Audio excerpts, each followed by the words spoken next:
Mesdames, Messieurs, amis internautes de Royal TV Bénin, salut et bienvenue dans cette émission spéciale. Une émission au cours de laquelle nous allons parler de la littérature. Au cours de cette émission, comme je le disais tantôt, nous allons parler du livre La transition salariat-entrepreneuriat du Side Project à sa microfinance. Et pour décortiquer ce livre, j'ai sur ce plateau l'auteur lui-même. Bonjour Monsieur Dossa. Bonjour cher ami. Merci d'accepter notre invitation. C'est un plaisir. Madame, Monsieur, amis internautes de Royal TV Bénin, faisons un tour au service commercial.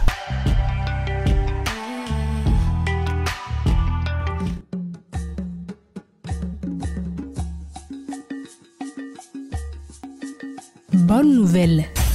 Les laboratoires d'Osuyovo vous offrent désormais de bons remèdes apaisants, antidouleurs et déstressants. Il s'agit du thé Tikosi, un thé 100% naturel, donc bio. Fait à base des plantes médicinales, ça apaise les douleurs dans les arthroses, les rhumatismes articulaires, la drépanocytose, les traumatismes osseux et lutte également contre le stress tout en facilitant le sommeil. Pour plus d'informations, veuillez contacter le plus 229 01 44 84 36 36. Avec le thé Tikosi, procurez-vous une santé meilleure et maintenez votre humeur toujours bonne.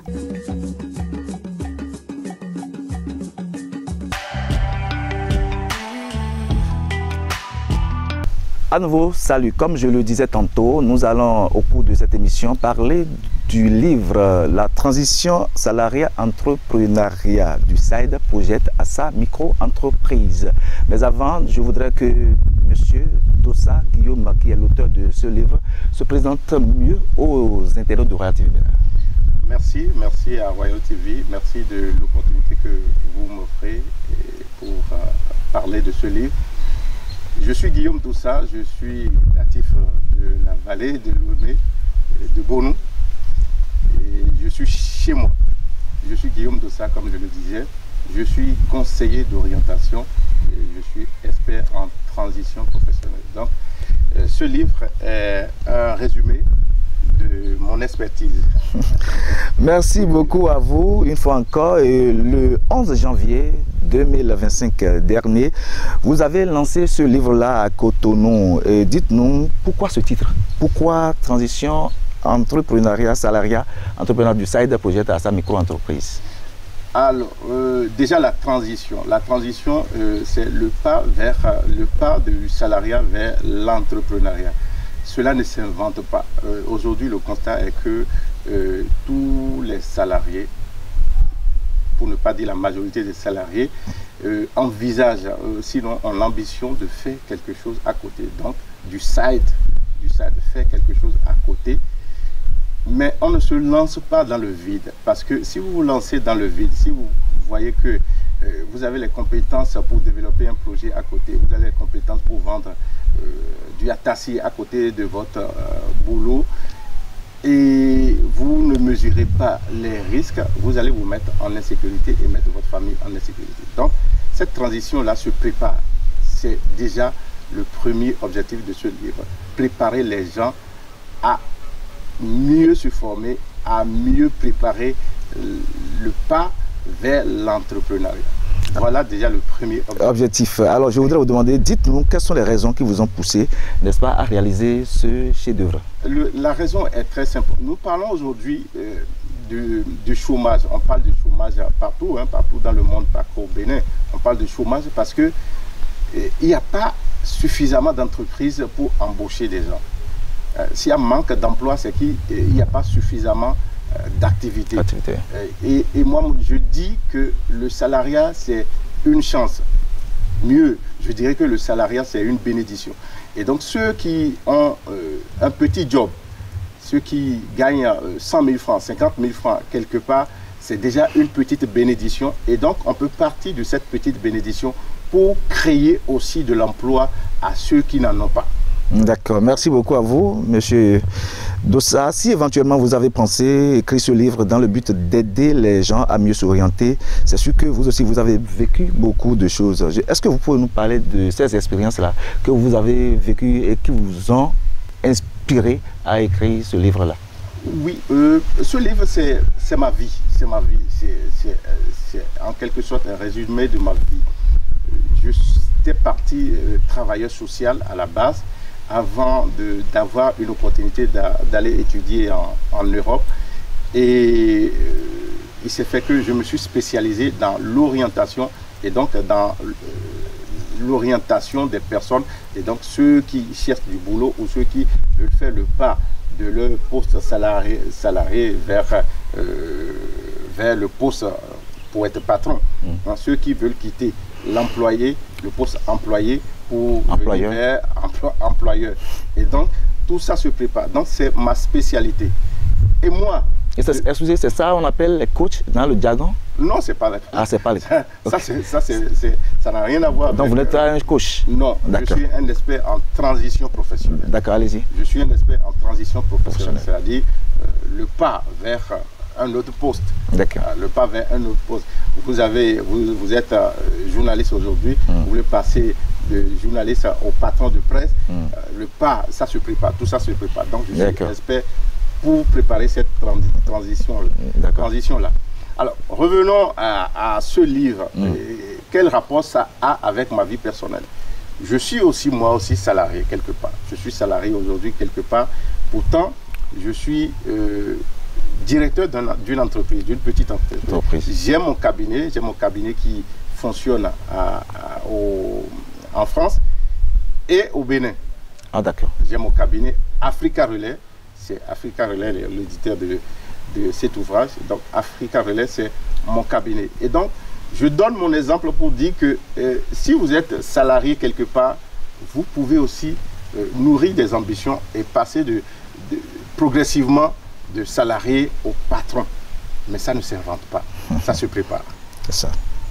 Merci beaucoup à vous. Et à travers la transition salariat-entrepreneuriat du Side Project à sa microfinance, on note que même les salariés peuvent entreprendre comme vous venez de le dire. Maintenant, pensez-vous que ça peut toujours marcher? Ça marche, mais ça ne s'invente pas, comme je l'ai dit tantôt, ça ne s'invente pas. Il faut le préparer parce qu'il y a beaucoup qui se lancent dans cette aventure. C'est-à-dire, je suis salarié, j'ai des ambitions, je veux créer mon entreprise et qui se jettent dans le vide. Non, il ne faut pas faire ça. Il faut préparer cette transition-là. Et il faut des gens pour vous préparer. D'abord, la première compétence, la première chose à faire, c'est de faire votre bilan de compétences entrepreneuriales. C'est le premier chapitre de cet ouvrage. Vous faites votre bilan de compétences entrepreneuriales pour savoir si est-ce que je suis apte à créer une entreprise. Est-ce que j'ai les capacités pour créer et diriger une entreprise? Est-ce que j'ai les outils qu'il me faut pour aller vers cet entrepreneuriat? Et donc, il faut faire son bilan. Et donc, ceux qui prennent ce livre, ils se mettent déjà dans cette dynamique-là de faire ce bilan-là. Vous n'avez pas besoin d'experts pour le faire. Et si vous voulez aller plus loin, il y a des spécialistes aujourd'hui. Nous en formons, il y a des spécialistes pour vous conduire dans ce travail d'auto-coaching, comme on le dit. C'est ça. Merci beaucoup à vous. Vous avez écrit un livre de 235 pages. J'ouvre pas par hasard, je suis à la page 138 et en grand 2, petit 2, il y a planification, la clé pour un équilibre efficace. Parlez-nous-en. Alors, à la page 138 de cet ouvrage, on parle déjà de la planification. C'est-à-dire qu'on ne se lance pas dans le vide. On ne se jette pas dans l'eau sans savoir si l'eau est froide, sans savoir si l'eau est tiède voilà, ou pas. Il faut une planification. La planification de votre temps. En étant déjà salarié, il faut planifier. Il faut avoir du temps. Hein? Il faut avoir du temps. Le temps passé à votre boulot et le temps consacré au side project, il faut du temps. Time blocking, c'est ça? Voilà. Il faut du temps. Il faut les outils. Il faut de l'argent. Tout ça se prépare. Tout ça se prépare. Et votre projet aussi, vous devez, je l'ai dit dans le livre, il faut passer ce projet-là au scanner. voici cette idée-là est commercialisable. Parce qu'il ne suffit pas d'avoir une idée, il faut voir si l'idée est commercialisable. Si l'idée n'est pas commercialisable, ça veut dire que vous ne pouvez pas déjà lancer cette idée-là comme une idée d'entreprise. Voilà. Il y a tout un tas de trucs qui s'y trouvent. Dans la vie active, nous constatons que des gens ouvrent leur petite entreprise ou grande entreprise, mais quelques années plus tard, ça disparaît et c'est la fermeture. Est-ce que qu'est-ce qu'il y a à la base de ça? C'est la mauvaise gestion? Comment ça se passe? Et on constate qu'il y a des entreprises qui sont déjà ouvertes et après on constate le départ. Il y a beaucoup de choses. Et de mon point de vue, et déjà de mon point de vue, de mes analyses, il y a l'impréparation. L'environnement. Il faut préparer l'environnement, il faut préparer le projet, il faut préparer l'idée. Pour voir si cette idée-là. Et l'erreur que nous faisons la plupart du temps, c'est que on ne fait pas l'étude du milieu. On ne fait pas l'étude du marché. On se lève, on crée. Et parce que l'autre a créé. Ça marche, on croit que ça va marcher. Non, il faut déjà étudier le marché pour voir s'il y a suffisamment de personnes qui demandent ce produit-là. Et s'il y a suffisamment de personnes qui demandent ce service-là. Et s'il y a suffisamment de personnes qui demandent ce service-là, c'est à quel coût ils le demandent. On ne se lance pas comme ça. Et combien moi je vais proposer pour que ça ne me ruine pas et ça ne ruine pas mon consommateur. Il y a tout un tas de trucs à voir. Et puis l'environnement politique et tout ça. Donc il y a tout un mécanisme à voir pour savoir si je mets mon produit, sur le marché, ça va marcher ou pas. Et donc il y a beaucoup qui font l'erreur de ne pas préparer suffisamment parce qu'on s'emballe. On croit que je lance à une année déjà, je vais avoir... Je suis riche. Je suis déjà riche.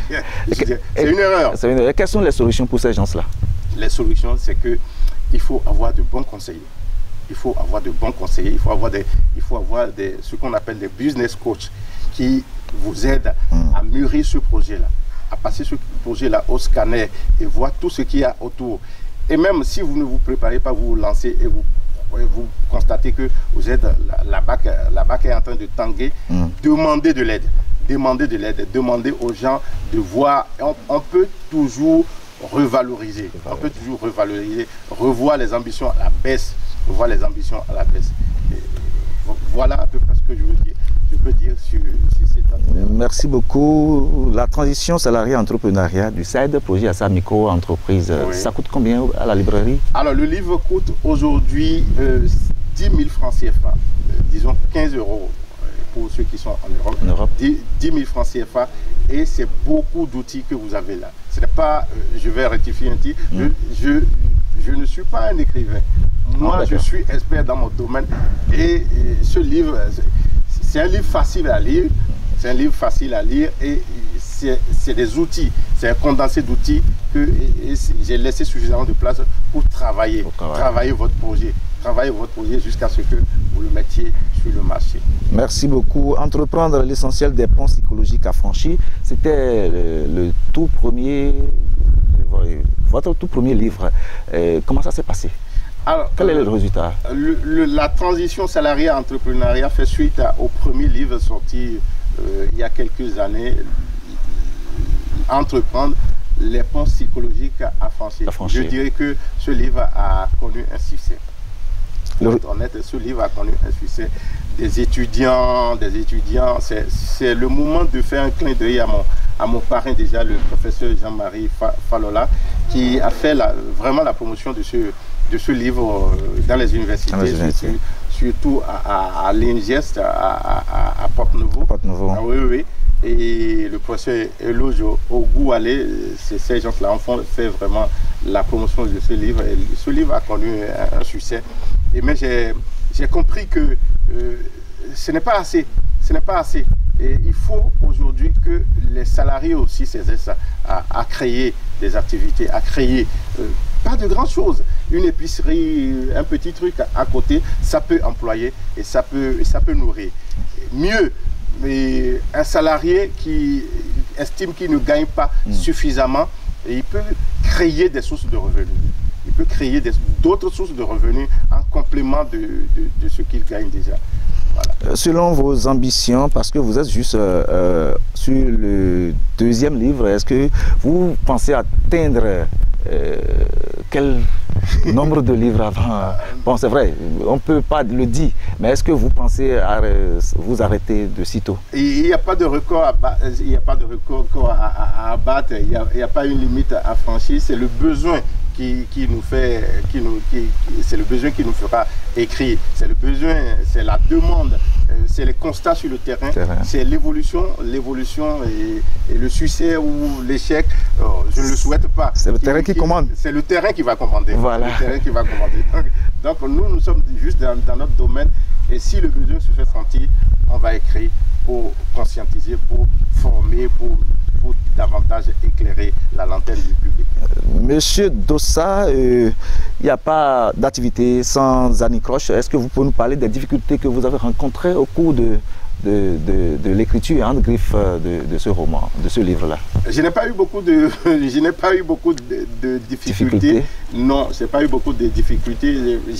Ça a été facile pour moi, entre griffes, ça a été facile pour moi parce que c'est mon domaine, c'est mon constat, c'est ce que je fais tous les jours. Et la difficulté, ça va être le temps. Le temps entre mon activité principale, je suis salarié comme je l'ai dit, le temps dégagé pour écrire, c'est beaucoup de sacrifices. J'ai sacrifié ma famille, j'ai sacrifié mes proches, j'ai sacrifié de l'argent, j'ai sacrifié beaucoup de choses pour réaliser cela. C'est là les difficultés. Et l'autre difficulté, ça va être la consommation. Et c'est lié à tous ceux qui écrivent aujourd'hui. C'est les réseaux sociaux. C'est les réseaux sociaux. Tout le monde est connecté aujourd'hui. Tout le monde est connecté aujourd'hui. Les gens ne lisent pas suffisamment. Or, nous avons les belles choses dans les livres. Dans les livres. Ouais, il y a de belles choses dans les livres. Justement. Et les gens ne lisent pas suffisamment aujourd'hui. Il y a tellement de choses qui passent sur les réseaux sociaux, TikTok et tout ça. Et on ne fait pas attention. Il y a de la formation dans les livres. Il y a de la formation dans les livres. Et donc, 10 000 francs investis dans un livre comme celui-ci, c'est beaucoup de formation. C'est des heures de formation, une année de formation, plusieurs années de formation pour tout. En grosso modo, c'est que le livre, ça constitue une formation. Le livre, c'est des formations, c'est des modules de formation. Des modules de formation. La formation de l'entrepreneur, de l'entrepreneur en herbe, et la formation de ce projet-là qui va être mis sur le marché plus tard. C'est beaucoup de formation. Au cours du lancement de ce livre-là, nous avons vu des gens en toge, de couleurs différentes. Oui. Qu'est-ce qui s'est passé là? Alors, vous avez remarqué des gens en toge, c'est le cabinet Africa Relais dont je suis l'administration principale, qui forme des experts en transition professionnelle. Donc, le métier que nous exerçons, notre travail de tous les jours, nous formons des experts en transition, donc ceux qu'on appelle des consultants en reconversion professionnelle. C'est eux. Et puis, il y a des coachs. Nous formons, nous certifions aussi, grâce à notre partenariat avec le conseil, le conseil de coaching, le conseil international de coaching, de supervision et de mentorat. Nous formons aussi des coachs professionnels. Nous certifions des coachs professionnels ici. Donc, ça fait partie des activités du cabinet que nous dirigeons. Et donc, si le public a besoin d'avoir des compétences, des gens qui vont les aider à franchir le pas vers l'entrepreneuriat ou des problèmes liés au coaching et tout ça, dans leurs entreprises ou dans leur quotidien, nous avons des experts à mettre à leur service. Merci beaucoup. Au cours du lancement, moi, je n'étais pas là. Oui. Je voudrais vous demander avec curiosité si vous avez dédié ce livre-là à quelqu'un. Oui. J'ai dédié ce livre-là déjà à mon parrain, le professeur Jean-Marie Falola, puis à un ami que j'appelle le coach 2AD. C'est un ami personnel, c'est un grand frère. Et Adam Afo-Dindin, c'est l'ancien directeur de la Caisse autonome d'amortissement. Il est aujourd'hui le directeur général du service financier au ministère des Finances. C'est un ami. C'est un coach financier, c'est un entrepreneur aussi. Et donc, dans ce combat, je suis je suis avec lui, il me soutient, je le soutiens dans ce combat. Donc, dédicace à lui et dédicace à tout le public béninois et à ma famille. Merci beaucoup. Vous avez dit tantôt au début de cette émission que vous résidez en France. Je voudrais vous demander, est-ce que c'est les congés qui ont fait que vous êtes là ou bien comment ça se passe? France, Cotonou, France. Oui, j'ai pris quelques jours de vacances pour me reposer, quoique ce n'est pas, pas un repos, pour prendre de l'air, et me ressourcer et aussi vulgariser ce projet-là, ce livre-là, vulgariser. Donc c'est le but de ma venue au Bénin. Et donc je vais passer quelques jours à vulgariser ce livre, à promouvoir ce livre, prendre de l'air et prendre des nouvelles de ma famille, rester auprès de ma famille et prendre de la chaleur familiale. Depuis que vous êtes au Bénin, combien de nuits vous avez déjà passé à Bonou? Plusieurs. Vous êtes sûr? Oui, plusieurs nuits déjà. Ah, d'accord. Plusieurs nuits déjà à Bonou. Progressivement, nous sommes en train d'aller vers la fin de cette émission. Avant votre mot de fin, je voudrais vous demander, Monsieur Dossa, quel est votre loisir le plus préféré? Ne me dites pas que c'est la lecture. Non, c'est pas la lecture, c'est pas la lecture. Mon loisir préféré, c'est aller en brousse. Ok, le champ. Aller en brousse, aller dans la forêt, aller au champ, prendre de l'air. Parce que c'est à ça que mes parents m'ont habitué dès le bas âge, aller au champ. Donc ça manque. Pas pour travailler, je ne peux plus travailler aujourd'hui, mais je vais prendre de l'air, écouter les oiseaux, écouter le chant des oiseaux, écouter la nature et prendre de l'air frais. C'est mon loisir préféré. Puisque vous partagez au moins 2 continents, quels sont vos mets préférés européens et africains? Le mets qui me manque le plus, c'est la pâte. La pâte de maïs. La pâte de maïs. Ou comme on le dit. Et la sauce graine. Et la sauce graine, rotoum et tout ça. Voilà. Ça me manque et j'en profite beaucoup maintenant. D'accord. Monsieur Guillaume Dossa, dites-nous où on peut trouver le livre là au Bénin. Alors, le livre est disponible au cabinet Africa Relais à Cotonou, précisément à Gbalilamé, au cabinet Africa Relais, au numéro 01 50 40 99 57. Je répète, au numéro 01 50 40 99 57 au cabinet Africa Relais à Gbalilamé. C'est la fin de cette émission. Quel est votre mot de la fin? Mon mot de fin, c'est exhorter tout le monde, chômeurs, salariés, exhorter tout le monde à se prendre en charge. C'est-à-dire, Dieu a mis des potentialités en nous. Et si aujourd'hui vous travaillez dans un hôtel, vous travaillez dans une entreprise publique ou privée, vous devez savoir que quelqu'un un jour a eu l'idée. Il a eu l'idée et il est allé au bout de cette idée-là. Et nous, et vous, nous aussi, nous pouvons aller au bout de nos idées. On a des ambitions, on a des ambitions, on veut créer. Et il ne faut pas partir de grand, il faut partir tout bas. Merci. Et c'est ce qu'on appelle en anglais le MVP, c'est-à-dire votre projet en miniature. Le projet en miniature, partir de très bas pour que le projet évolue avec vos ambitions. Voilà, donc merci. Nous pouvons. Merci beaucoup à vous, Monsieur Guillaume Dossa. Ami internaute de Royal TV Bénin, réussi dans son entreprise. La solution, c'est la transition salariat-entrepreneuriat du CED projet à sa micro-entreprise. Merci de nous avoir suivis et à la prochaine.